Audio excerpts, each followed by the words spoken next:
Can we all rise for a pledge to the flag? I pledge allegiance to the flag of the United States of America and to the republic for which it stands, one nation, under God, indivisible, with liberty and justice for all.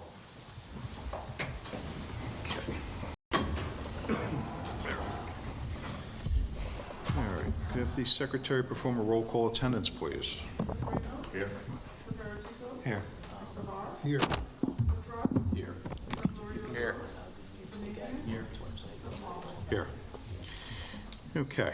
All the board members should have received the minutes from the March 3rd meeting. If there's any discussion, if not, entertain a motion to approve or to accept the minutes as drafted. So moved. Okay. Motion's made. Second. All in favor? Aye. Okay. All right. First item on the agenda this evening was Mountain View Ranch lot line realignment. At the applicant's request, they have taken themselves off the agenda for this evening. So our next item on the agenda this evening is the Bank of America exterior lighting amended site plan.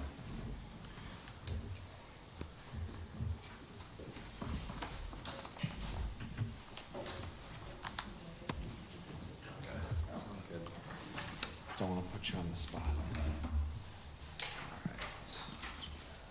All right, so good evening, board members. My name is Kevin Heffernan with Stonefield Engineering.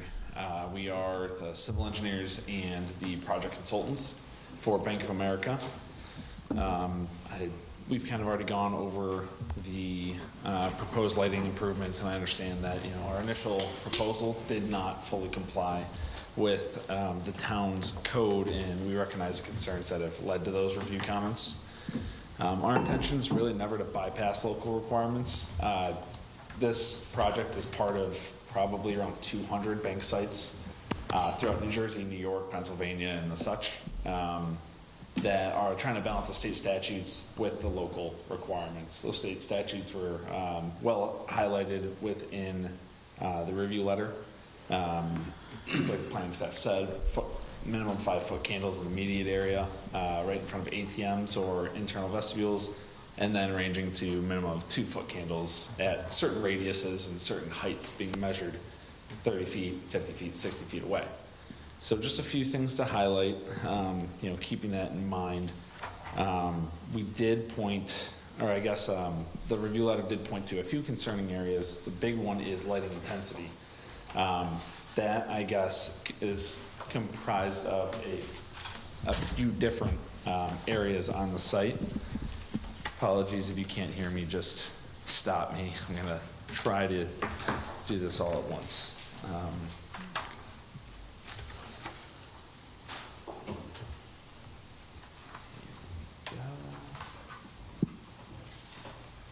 Zooming in here so we all are looking at the same plan. All right. So the lighting intensity, the parking area, I guess it's comprised of a few different areas. Obviously, ATMs directly underneath the canopy, then the parking areas. The one thing I want to say, I guess, where the town's maximums allow up to 5-foot candles, the state statutes allows a minimum of 5-foot candles.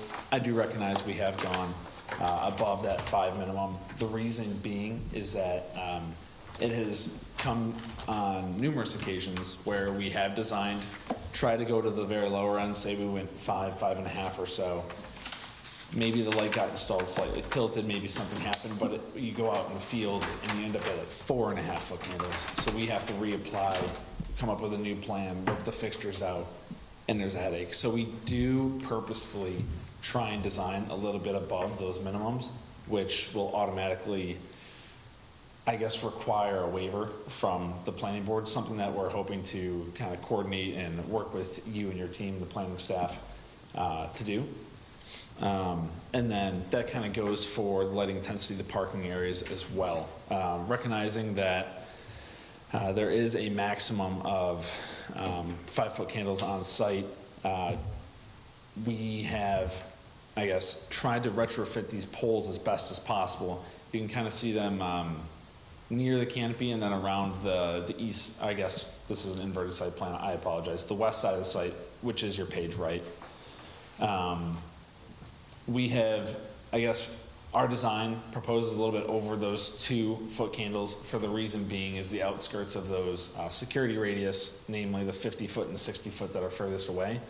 The lighting levels, they do fall to about 3-foot candles or so, which is as close as we want to go to that minimum 2-foot candles per state statute. So it does require a higher lighting levels than typically required. And second to note, we definitely did not do anyone any favors on our plans with showing the existing heights. That would be on sheet C2, and I do admit that they are hidden for someone who did not draw the plans themselves. All the light heights, they should be labeled all on C2. It's our existing conditions plan. The big thing I want to bring up here is all of the existing pole lights, they are all 20 feet, give or take an inch or two, because of just infield measurement. But they're all at 20 feet, so that's why we chose 20 foot for the one new pole. So one of our requests is that there's 6 existing poles at 20 feet, rather than propose one at 15 feet that's kind of over by the ATM. Just to have continuity across the site, we added it at 20 feet as well. Then the 2 other concerns that were brought up in the meeting, we have no concern with. My apologies. For the light trespass, we do exceed the minimum 0-foot candles directly at the property's boundary. We have 0.1, 0.2, and 0.3. Namely, at the top of the page, which is actually the south, closest to the Middle Bush and Route 9 intersection.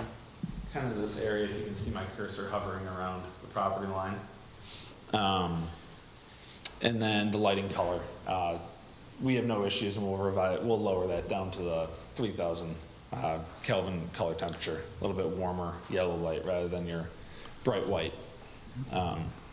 So, given these revisions, I guess I'd like to see where you guys stand on some of these areas, as it would be impossible for us to meet these state statutes while abiding to a T to the town's code.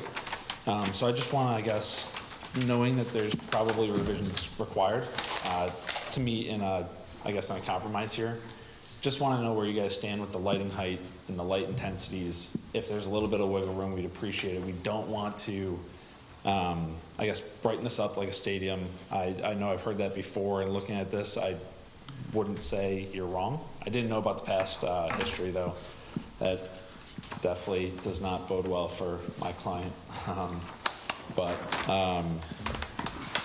I just wanted to see where you guys stood in terms of those few items, see if there's a little bit of wiggle room, something that we can work together on to make sure that we're not blowing away the town's code, but we are respecting it while trying to meet the state statutes.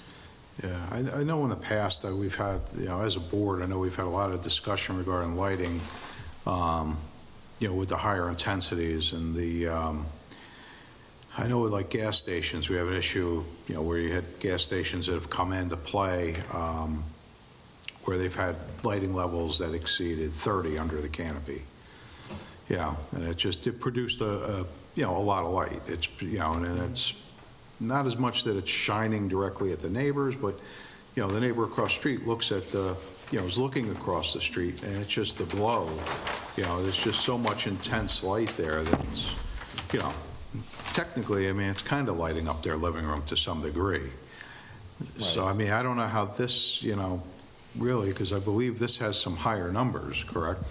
I think the max is at 115, yeah, 117. You're far above, what the state's minimum requirement is for the ATM.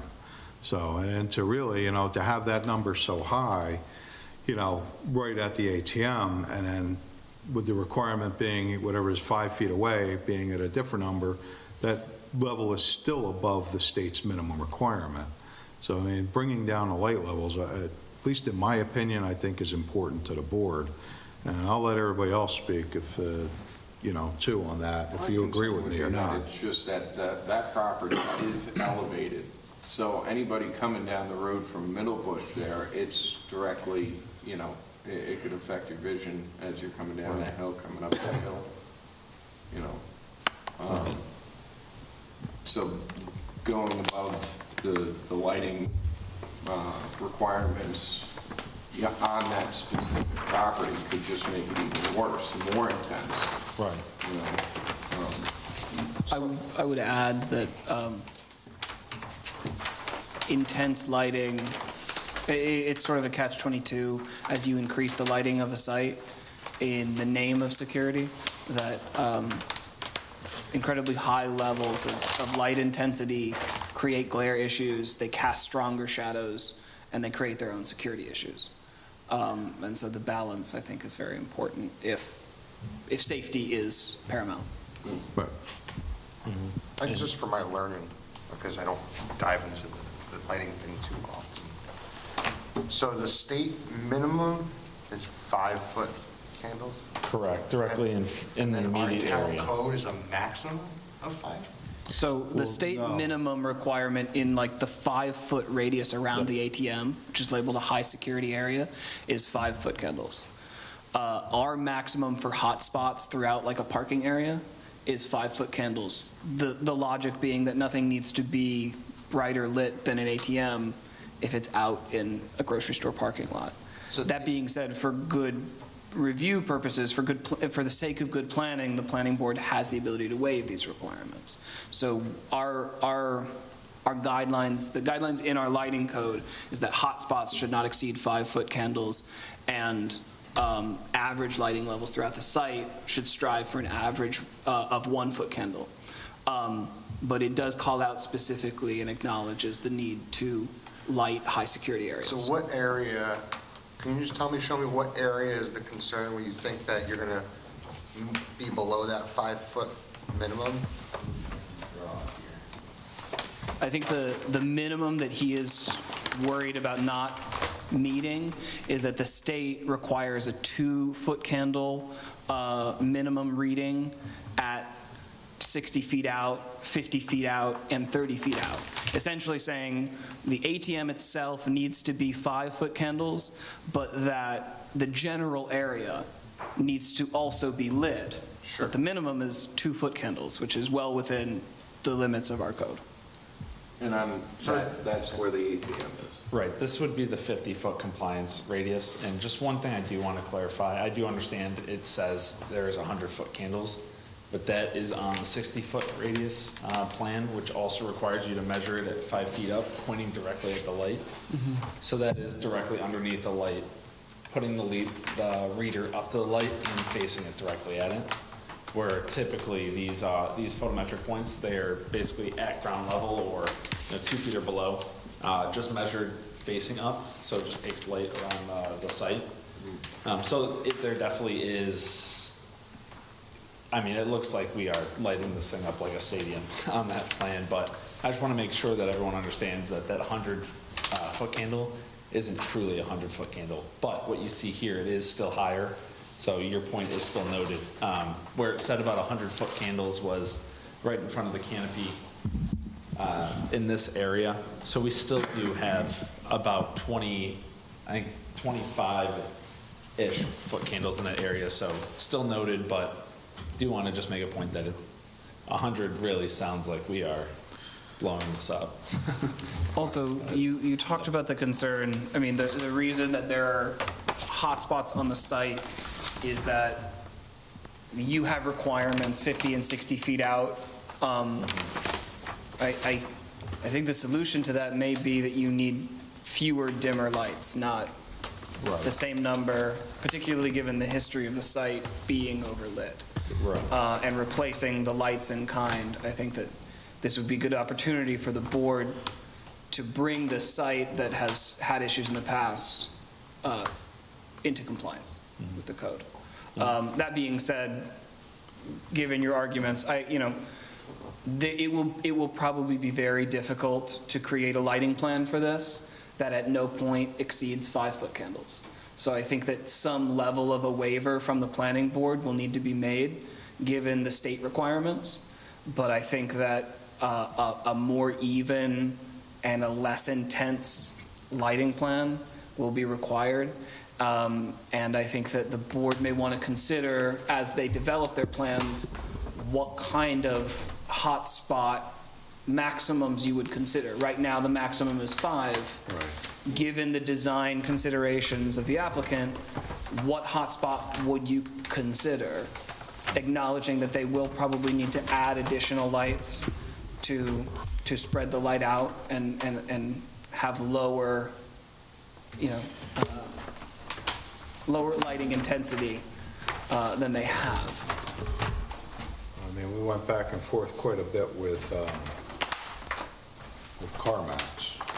Yes, and I mean, that was a before huge- that, We spent a lot of time on lighting with them. Plimpton and Hills, across the street from this site, we spent a lot of time on their lighting plan. Yeah. So, I mean, it's, Poughkeepsie Nissan and Plimpton Hills. yeah, so I mean, we're to a point where we don't want to, you don't want to be more than what we've given to other people. Yes. That's going to be the concern there. I know that a lot of the gas stations, I think we had talked about some of those hot spots as high as 10 at the maximum. Yeah. So I guess that would be a,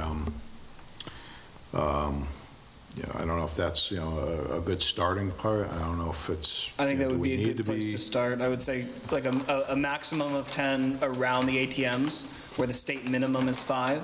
Yeah. And then the state requirements for the surrounding area are a minimum of 2. And I would recommend not to allow those areas to exceed 5. See what you can do with that guidance, and, if you really can't make it work, come back and talk to us. But I think that is, as far as, going and revising the lighting plan, I would not recommend anything higher than that as a starting point. I agree with Bruce. We need to try to be consistent with the last few applications we discussed this type of thing with. I guess I just have 2 follow-up questions. Just to Yeah. clarify, I don't disagree. I kind of came here reading the review comments, and I do agree that we, may have missed the mark to hitting town code to a T. But given the wiggle room or the grace to 10-foot candles we set around the ATM, I just want to confirm, is that around the 5 foot directly around the ATM, or just would it be the canopy? Just because if we replace a few of those lights under the canopy, would it make sense just to that square? Would that be allowable to, I guess, be within 10-foot candles? Might just be hard to pinpoint it, so not asking for like additional leeway. I just want to confirm if we bring a plan to you guys. I want to make sure that it. For the board, can you bring up the page where you identify specifically the Yes. 5 foot radius that you're talking about? And we can compare that to the size of the canopy? Good idea. Okay. So this is kind of what we were alluding to, right? Oh, sorry.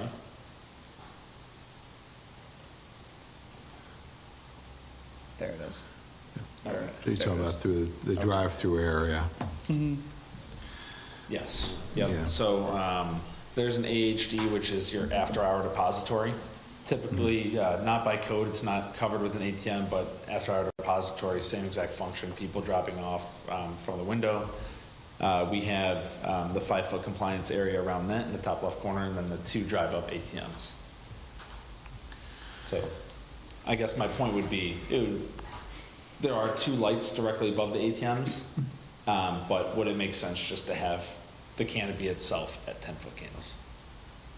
Not to, Do you know how high off the ground that is? yes. What the I do. height of those lights would be? Sorry, not trying to make everyone dizzy here. No, you're okay. About, it says 11.7.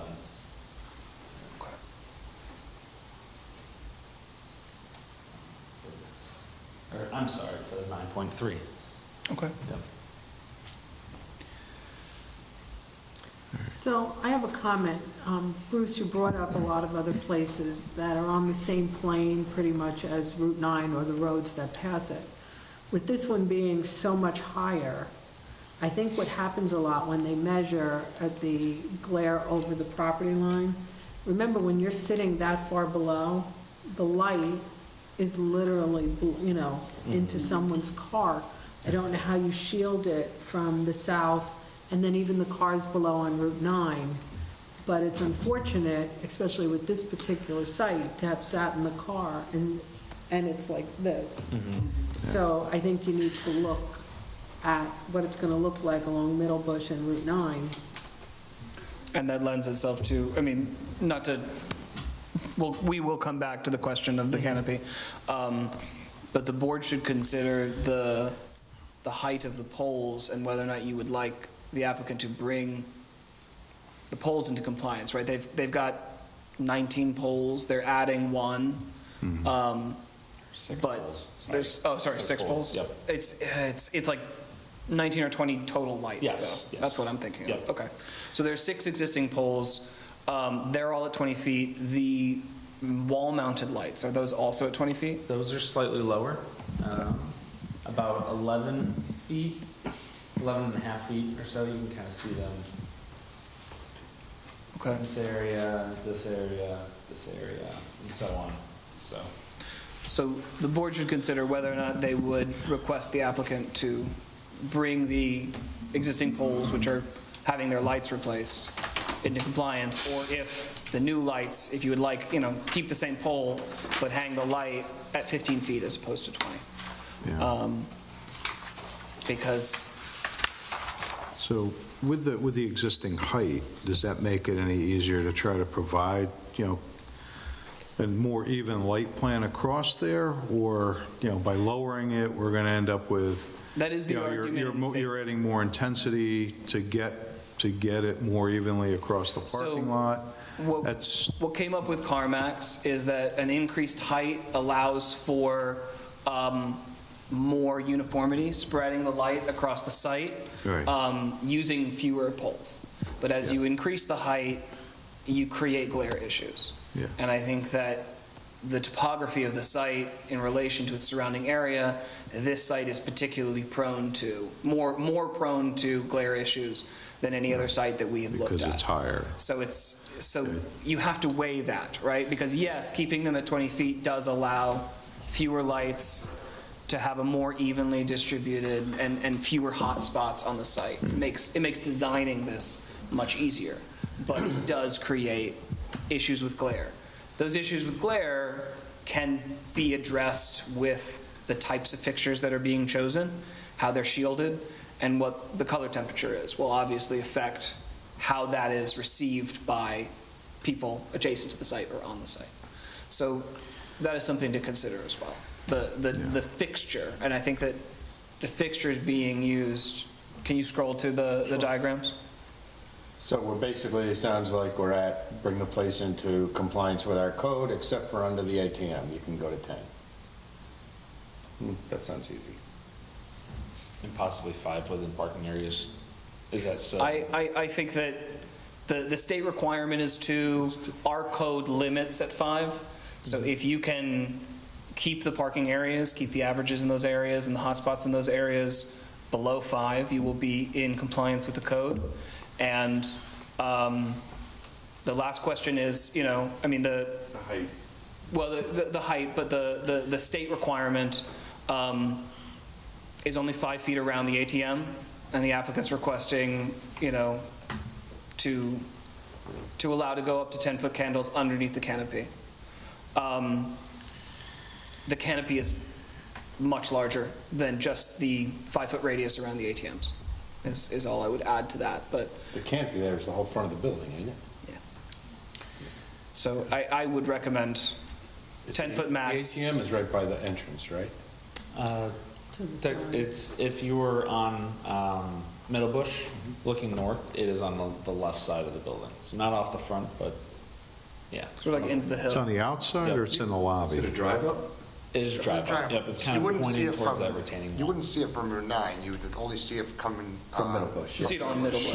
Yeah. Right, and to the point of the glare, I'm wondering if there's one pole that, in particular, that is the culprit, and it is this OD1, just because. It's the closest to Middle Bush. And it points right at the intersection. Yeah. So I'm wondering if we could do something about that fixture that would actually solve a lot of the That one glare specifically. issues. I can't say for certain without, looking into the design and having my team rerun their analysis, but just looking at the plan, that would seem like that's the culprit. It's kind of pointed right at the intersection. So if we could do something about that fixture, it might alleviate that. It shines out towards Middle Bush as the hill sort of drops away towards the road. Yeah. So, And all this doesn't take into account any lights that are on the road itself. Correct. Yeah. Yep. They have to be under landlord control. Right. Just because if we rely on anyone else and their lights turn off, we would fail compliancy. Right. Because that's part of the problem too, but if that entrance light, they rotate that, I mean, would that help in terms of some of the lighting issues? We'll still have to, you can kind of see where the numbers drop off. We'll still have to light up those areas to a minimum of 2-foot candles, but maybe. That relocating versus light what's coming off the street from a street light? I'm sorry? This is by rotating it, and then plus you're getting lighting off of a street light in that area? We won't be able to account for the street light, unfortunately.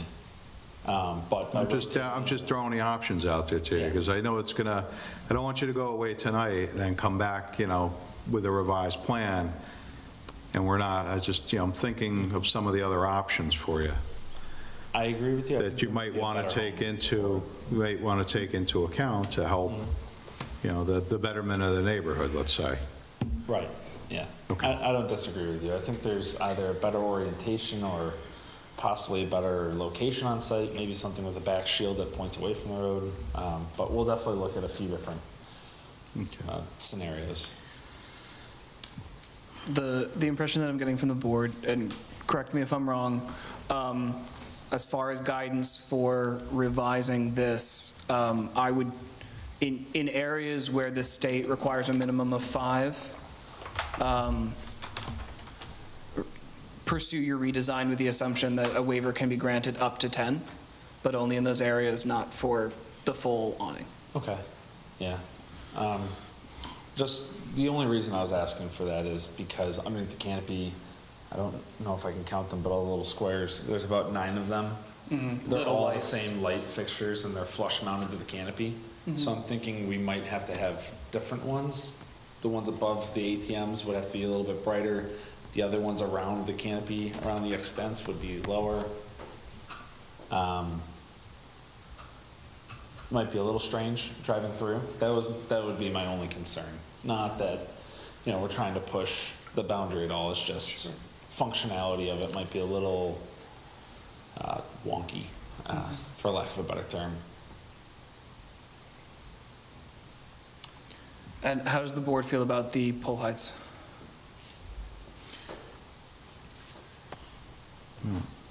I mean, if it's gonna, the existing pole height, it's there already.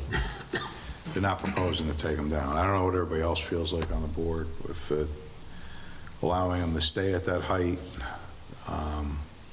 Again, I think the majority of it is try to get it more compliant in terms of the degree of what it looks like in terms of intensity. I would like to see that one by Middle Bush at least take care of, maybe bring that at least into compliance instead of changing all of them, It seems to be one of the problem child's over there. Yeah. I would add, it's OD1, I would add OQ1 if you're looking at sort of specific lights to reduce in height. Because I think it's not facing the road, but if you're driving uphill on Middle Bush, you would see that. You would be looking right at it. The heights don't bother me as much as the compliance. I don't want to see them have to go through a whole renovation of all the poles. Placement of the poles, right. Can you just saying. highlight for the board where the proposed pole is? Because there's Yeah. 6 existing poles, but there's 1 pole that you're proposing to add. It's in the far corner along that retaining wall, Okay. away from the Well, intersection. just make the new one compliant, right? To what are we, 15 feet? There you go, and just make the lighting levels compliant and do your 10 under the, what do you call it, under the ATM, yeah.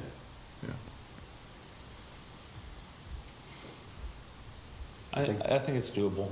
Taking a Just second getting the look at light this. levels down will eliminate 90% of all that glare and Yeah. garbage like that. Okay. Okay. Well, thank you, everybody, for your feedback. Sounds like, I just want to recap. Directly in front of the ATMs, bring it down to 10-foot candles maximum. On the site, 5 maximum, but try and limit it towards 2. Take a look at the 2 poles along the Middle Bush frontage, and then bring the new pole down to 15 feet. I think that covers. I would just say, I know that you have to do readings at various heights Yes. off of the ground for state compliance, and if you want to include them, absolutely. I would just take a look at how the town measures foot candles, and the plans showing that, just front load those. As, you know, they can all be in the same plan set, but just Front load them. you just have them at the top of the stack as opposed to Gotcha. Okay. lost in the mix. Okay, yeah, we can definitely be in touch, and then our revision narrative will, I admit, these are not the cleanest, easiest plans to read. There's a lot of numbers going on, so we'll try and clarify. Thank you.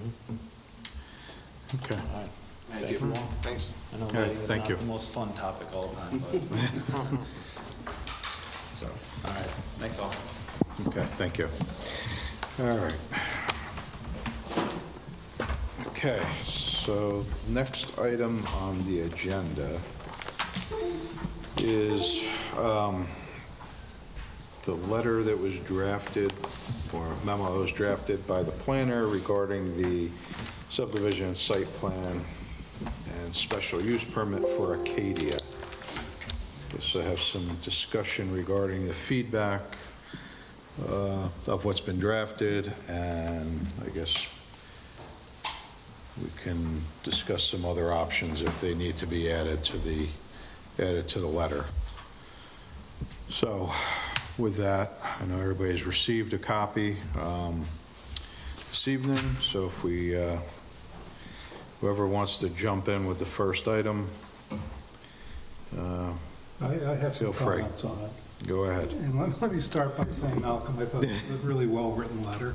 I thought you captured a lot of what we spoke about last 2 weeks ago. Thank you, I appreciate it. I do, and let me preface my remarks by saying I wholeheartedly agree with the conclusion that this preliminary application is not appropriate. I do disagree with some of the reasons cited in the letter. Sure. In my, where I think the case is made, and Robert made this case 2 weeks ago too, looking at the 5 purpose and need intent findings. And I think that's, the zoning code, how it's not necessarily compliant with the zoning code, the special permit, as it's written, as well as the eligibility requirements. Where I take issue with some of what's in this letter is the fact that, let me put on my reading glasses. A couple points. On the second page, you have a statement about there are 11 identical multifamily buildings, and then the single-family homes. You say that these are available elsewhere in the town. I think that clause is not really appropriate, not necessary here. I think we should look at this, since we haven't done an analysis of whether that's adequate or inadequate relative to the rest of the town. I suggest we focus just on the fact that within the site, there's 2 different housing styles. So that's one comment. The other comment is whether, and again, I think given the zoning code, what's been proposed is not consistent with the zoning code for this, the application not consistent with the zoning code, but I'm not convinced, and I take issue with the statements that it's inconsistent with the official map, and it's inconsistent with the comprehensive plan. And the reason I say that is that this code, the comprehensive plan was adopted in 2010, the code was in, this special provision was in effect before that, and there's nothing in the code itself that says this can't theoretically be used in single-family house areas, or it can't, and that it's not inconsistent with it being used there. So I think that's where I take real issue with, Which line are you talking about? well, going down the fourth paragraph in the Yeah. second page, and when the planning board is concerned, the proposal would create a small pocket of dense multifamily residences in an area that the official map shows to be overly 1 acre. Now, we know it's overwhelmingly 1 acre, but this special designated residential use is allowed to be mapped, is allowed there if we find that it's appropriate for other reasons. And the same applies to the comprehensive plan. I happened to go to the,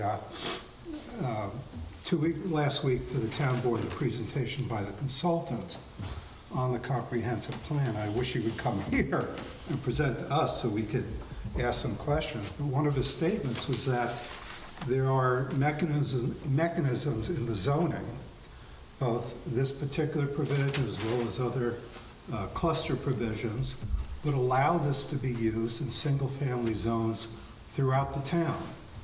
And part of what the comprehensive plan look is to whether that ought to be rethought about whether this provision can be used here. But I think where it stands now, it's allowed to be used, but it's got to meet those purpose and intent findings that are laid out in 240-50. So I feel that, there's a lot of good stuff here, and I wish that the language could be modified to reflect some of what I just said. Sure. Well, I mean, I agree with a lot of what you've said. This letter was meant to represent comments made by the planning board.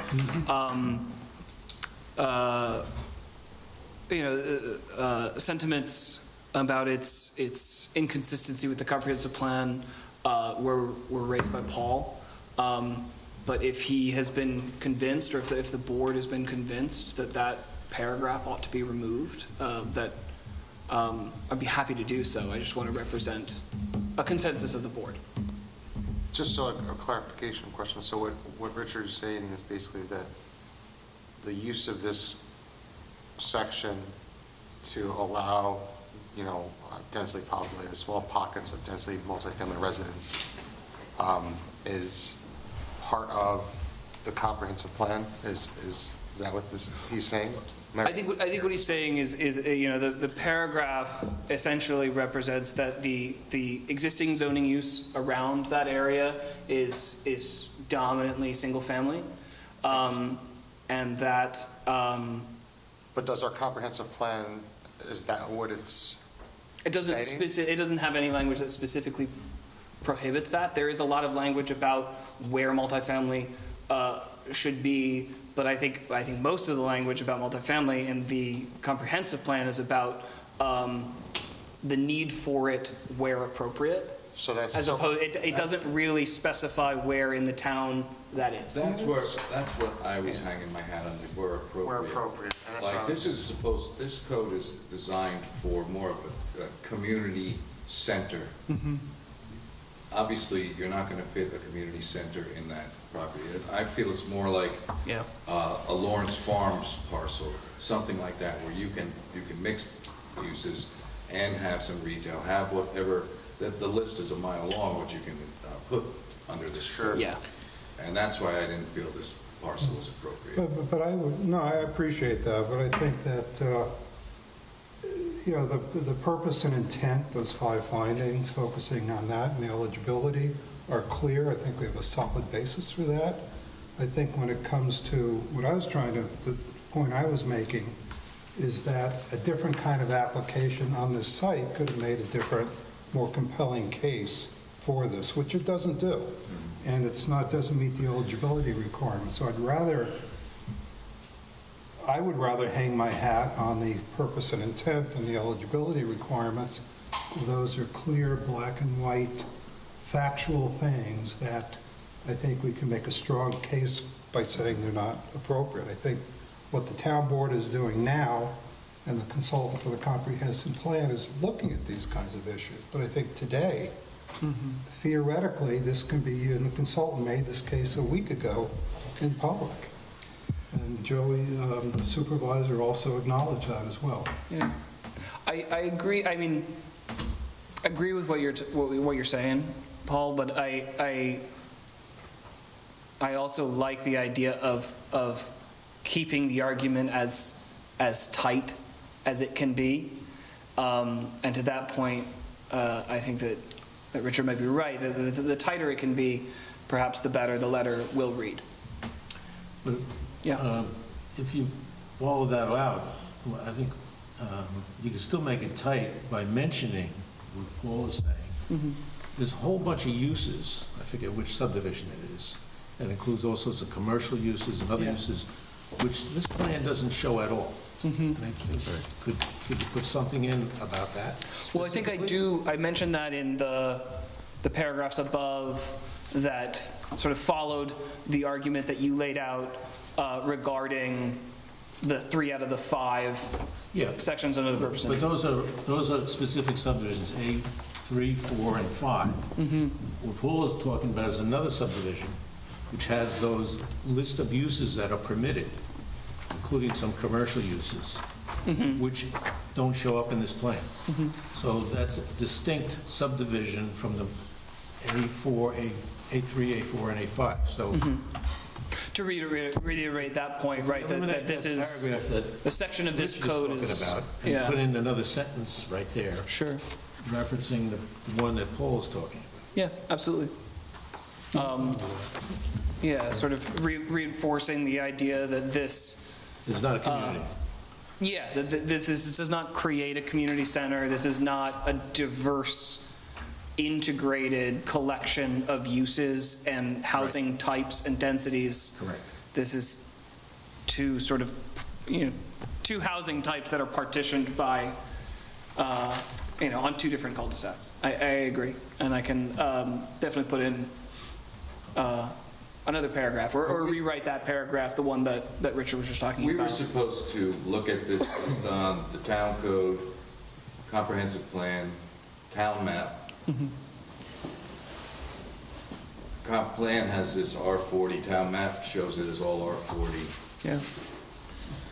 It's surrounded by R40. No, I agree with you. I think what Richard was trying to say is that there's nothing in, He's trying to say theoretically, this, it can go here, right? There's nothing about the underlying zoning of this parcel that precludes 240-50, right? And so saying that it's zoned R40 and surrounded by R40 and 20 does not sort of speak to the inappropriateness of the application, because that zoning is where this special permit was envisioned. Or I think it's in a lot of different zoning districts. 240-50 is trying to achieve other planning goals. They don't do it in this application, and that's why I think it's inappropriate, and I think there's other findings to make that they don't meet to make that case.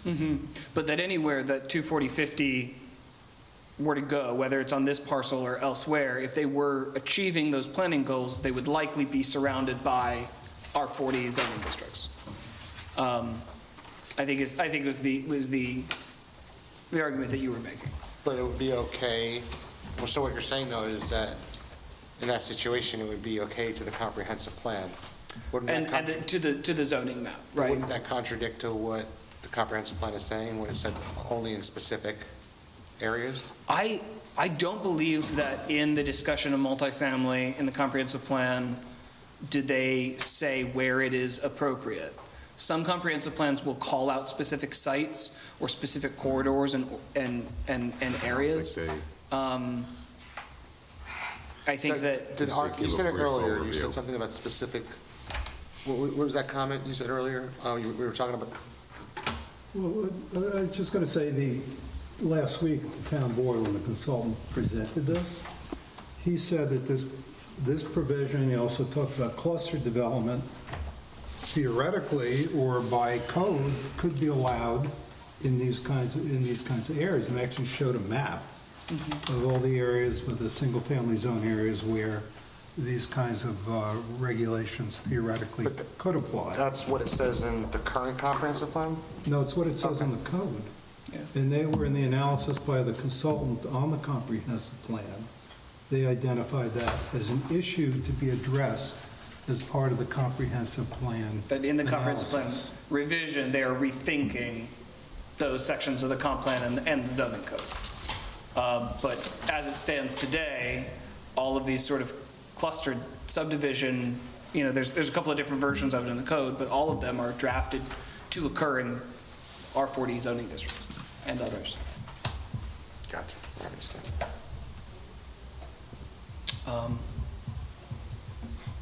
Yeah. Yeah, no, I'm not gonna find the answer real quick. Comprehensive plan is very long. It's also. I know. I mean, it is important for us to compare this in relation to the code, Yeah. but, in relation to the comprehensive plan, but the comprehensive plan serves as a guiding document to influence the code, which is binding. And so I think that comparing it to the code is going to be one of the most important things that we can do, and I think the soundest argument. But I like what Paul and I like what Robert are talking about as far as reinforcing the idea that this section of the code intends to create a community center with a diverse collection of uses and housing densities, and that this is not even attempted in the proposal. Agreed. And so I think I can definitely rewrite the paragraph that you identified to focus on that. That's good. And you also have to think about, on the first page, the second paragraph, it talks about the relation of this application to the town zoning code, which you do, and then it says the comprehensive plan and the official zoning map. So I think that needs to be tweaked a little bit to be consistent with what we just talked about. Well, that I think is I'm quoting 24050, which says that this step of the process, it is the planning board's responsibility to compare the application to those three things. Okay. And so considering the comprehensive plan and considering the zoning map are two of the three things that we are required to base our determination of appropriateness on.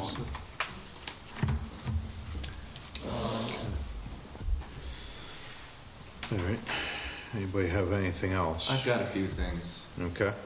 Let me start with the formatting. I would rather see something formatted where we state, quote the code, then quote what we discussed in the meeting 2 weeks ago, where we, and how we came to our findings. Plain and simple, have it read just like a report with no fluff, no extra words, no extra sentences, straight to the point. You kind of do it in the first one here, 24050, calls for, I would quote the entire, I think we had issues with A1, A4, and A5. I would just quote them and then list. Okay. In A1 here, you list design residential, special permits allow creation, diverse. That's from A5, so I would move that down under the A5 if you quoted that.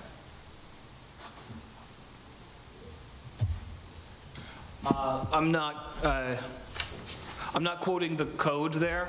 I think I wrote that out as Right. part of that argument, and then I realized that it is also significant to A5, perhaps more so, and I reused the same language.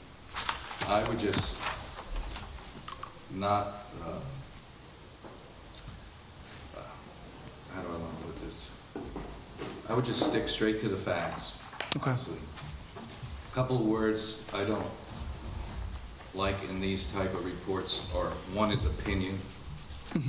I would call it determination. I wouldn't call it our opinion, because we're reviewing something. Yeah. I agree. Before we move on, I just want to double check with Kyle. I was using that language specifically because it is not a binding document. We're not making a decision. We're giving a report of appropriateness. And so I agree with you as long as Kyle is okay with, in places where I am, or in places where the language reads, it is the opinion of the board that this, can that be, it is the determination of the board that it's not appropriate for these reasons? Yeah, or you could just, or say, or maybe even more direct, just simply say the planning board finds. Okay. That's the way I would do it. Yeah. Another word I have is a problem with is preliminary application. Hasn't it it's been referred to as a completed application? It was. Yeah, the way that the code reads, they submit a preliminary application once it's deemed to be complete by the town board. It's referred to us. I can just refer to it as the application, I or prefer completed if that's what they've been, if that is what the town board has determined. Yeah, absolutely. Yeah, because What was in the town board resolution? Was it Right. completed, or was it? I believe it was completed. yeah, Okay. what came back to us was completed and approved by the town board to come back to us, because that's what they looked at. So it would be a completed application. I don't think the town board makes a reference to it as Well, completed it's, or not, just simply calls it an application. I will call it the This application wasn't a- submission. I don't remember we discussed this once before, did we? Yeah, I just, Yeah. this was only like a preliminary, right? Because we didn't get a full set of everything. It's not a complete. No, it's not going to be, so they make, and it's spelled out in 24050. They have. No, it's not a full set Yeah, of plans, but but it's a it's, full application. Yes. It's an application, agreed. Yeah. It's definitely not a complete application. That's what it was being referred to. Yeah, we as. discussed At the this. town board level, it was being called a completed application. Yeah, Paul, it says it's complete for the commencement of review. So it doesn't say it's a completed application, it's It completed. kind of sounds like a completed. Well, what Malcolm was saying, I think, to start this process where we weigh in. Well, can you do can you send an incomplete application to the town planning board from the board? Well, so the way that the steps are laid out in 24050, there are certain things that are required as a part of their preliminary, it's called a preliminary application and general use plan, if I'm getting that. It's preliminary application and general land use and development plan and program is the full title of what they send to the town board.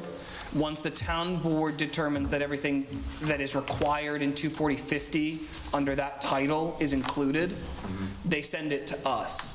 I think that the idea of like a complete application where we see all of the items that we're used to seeing wouldn't occur until they came back here for site plan and subdivision. I recall counsel for the other side he was making a point to say, so this is a completed application, right? Yes. Interesting. Or that the town board had deemed it complete under the requirements of that step one. Yeah.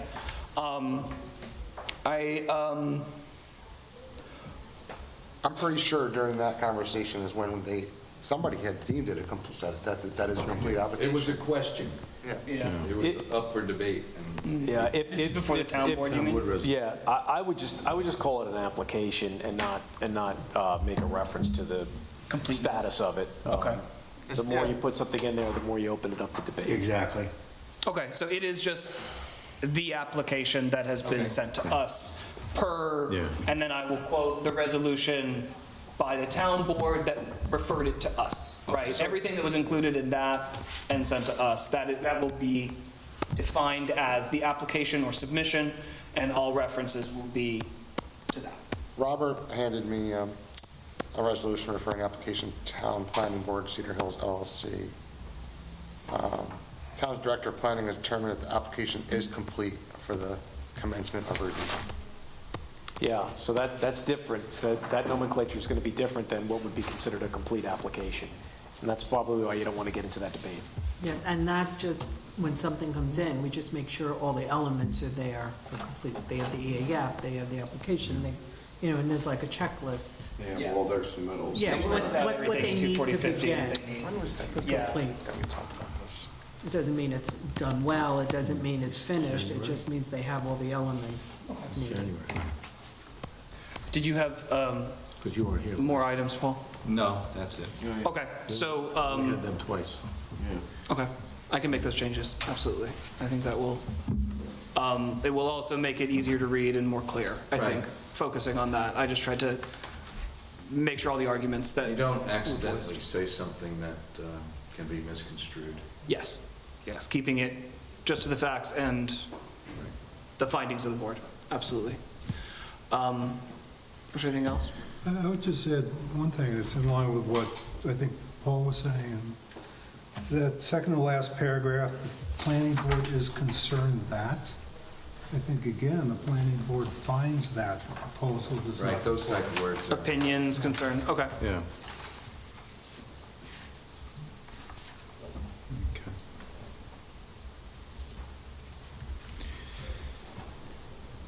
All right, anybody else? My one comment was relative to that paragraph also regarding the sewer. And That last one? yeah, and only that, because of the fact that they are in a sewer district and that they were proposing, first of all, they didn't indicate on their application who would own that sewer system, if it was going to be located on the privately run. And they proposed that at the request of the board to respond to the issue of tri-commuting. So they came back, they're in the sewer district. There's obviously issues with connections to tri-commuting. So they came back with a proposal that took that off the table and requested a waiver. So I don't know if that needs to be, the language needs to be reworked to account for that, the fact that they are in the sewer district, and whether or not, if they're providing a public sewer, if that changes the board's determination of appropriateness, whether it does or does not, if that would. Well, that doesn't, that only changes that issue. Exactly. So it has nothing to do with the appropriateness. Right. Yeah. Once again, I think we should quote the code right there with that, so the town board can understand it clearly. Yeah, instead of referencing section 240-50B1, just quote it and then say what is included in the And application. maybe at the Yeah. bottom where it says the proposal features and blah, blah, blah, maybe the revised proposal. That's right, because they did come in with a second set of plans, and I will need to make sure that that is included in the definition of the quote-unquote submission proposal. Okay. We also told them to find out if they can or cannot connect. Right. We didn't give them the option to come up with an additional way around it. Yeah, and I think that paragraph does mention that they, they did not provide any correspondence from Tri-Muni. They haven't given us any documentation about whether or not this looks like it could happen. They just came back with an on-site sewer treatment plan in response to us saying, are you going to connect to Tri-Muni? But she also had said that they were not able to connect. She was clear about that. She told us that in the meeting, that they had went there and they said it wasn't going to be possible. And so I think it should kind of end at that, the applicant had stated that it was not possible to connect. The waterfront doesn't go in line to what the code is requiring under that subsection, correct? Well, how do you feel about that, Kyle? Because they haven't actually provided, other than representing that there is an I&I issue, Well, that's what they haven't given us a letter. Well, yeah, we don't have a letter from Tri-Muni that says no. To address Jim's concern, what you can do is you can put in there that the applicant has reported, although has not provided documentation pertaining to this, that they're not going to be able to connect. And then you can kind of, you capture what the message without saying something is a supported fact. Yeah. Does that work? Yeah, I mean, nobody else does. No, I'm fine with, just there to reinforce the fact with the municipal sewer issue. Yeah, that's fine. Which is a big issue. Huh? Which is a big issue. Oh, no, it is. It's affecting not only this project, I mean, it's affecting a lot of other projects in other towns now. So this is gonna, there's no quick fix to this. It's a Tri-Muni's issue. So I don't think that's going away any, at least not in the immediate future. Sounds like unless they, build onto that plan. So, all right. Any other additional stuff that,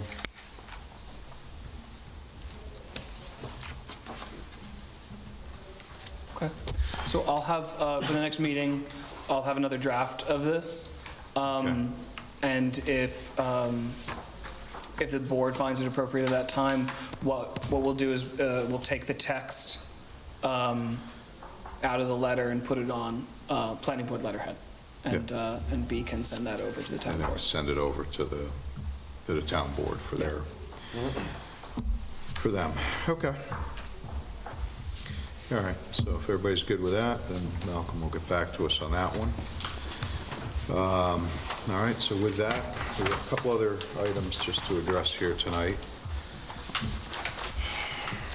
One is an extension for the special use permit for Verizon Wireless, Spook Hill Park Small Wireless Facility. They're looking for an extension to run retroactively from January 10th, 2025 through January 9th, 2026. I guess there was some confusion, I guess, regarding some stuff with the right-of-way, with them putting the pole in the right-of-way. Yes, and they just failed to finish with the planning board through B and came in with building permits. And that's when we discovered they didn't finish, so I have the building permits in my office. Yeah. And they now realize that they have some They homework to needed do. they needed to finalize the process. Correct. Okay. But they need the extensions now, because I think Mr. Olson was, I mean, they were under the impression they were done, and now that they found they were not, they need that extension just so they can finish up. Okay. Now, they've finished everything for their approval now, or are they still waiting? No, we're still waiting for some things. They still have items to submit? Okay. What else is outstanding on that? What's the right-of-way issue? No, it was just where they're placing it. They have to get town board approval, which, right, I I don't have know, a did they letter- finalize I that? have a letter, they finalized that. Okay, all right. So really, I think we're really down to minimal. I think it's just on their end to get Just paperwork plans issue. in so that the board can just look it over and sign off. Okay. Whomever is still needed, and then we'll have you come in and sign the plans. Okay. Just curiosity, was there anything ever in that, with that piece of property in the past, where that was actually split off and given to the town for it to be, that was supposed to be straightened out, that road, with that piece of property? Which one? On these? These On are the on Spook Hill, road? the Spook Hill one? This is on the roadway. Yeah, there was, that property, didn't they take part of that property off of that whole little farm there? I thought the initial intention of when that property was given to the town was for it to be used to straighten out that curve. Where the park is? No, isn't this around the turn, right? Yeah. Yeah. Is that From the homeowner on the opposite side you're talking about, in that the area? same side? Wouldn't it be on the, it would be on the No, northbound I side, believe this is on the opposite side of the park. I think I know what you're talking about, though, because there's a curve. I remember Jim Horan talking about this at the time, that at one point there was a plan by the town to straighten out that road, but that was way down the line, that was. It didn't come, Yeah, it didn't really happen. I'm pulling up the tax map right now, just taking a look at what you're talking about. I vaguely remember this being a discussion, but I don't think that it was ever baked into this resolution or a part of it. As long as there's nothing legally in that piece of land. Yeah, we're not waiting for anything for Yeah. the town to do anything. That they're for putting this it on to a move piece of forward. property that was intended, legally, somewhere written, intended to be used for straightening out for safety. No, so That's what I want to make sure. all of these are in the town right-of-way. That's part of the legal thing. They have to get a user agreement from the town board in order to place these utility poles in the town right-of-way. So all of this is, none of this is on private land, all of this is in the town. No, I completely understand that. I guess you're, It's not going to jeopardize So- if they decide to do that. I do not straightening believe out so. of the curve. I think that the discussion at the time was that should that happen, and that there isn't really any moves to do that in the short term, but that should that happen, this pole and others would need to be And relocated at telephone that time. poles would be. But there are other telephone poles in the proximity, and that would all be at the expense of the applicant. They would have to move that at that time. copy. Okay, so with that, so entertain a motion to approve the extension.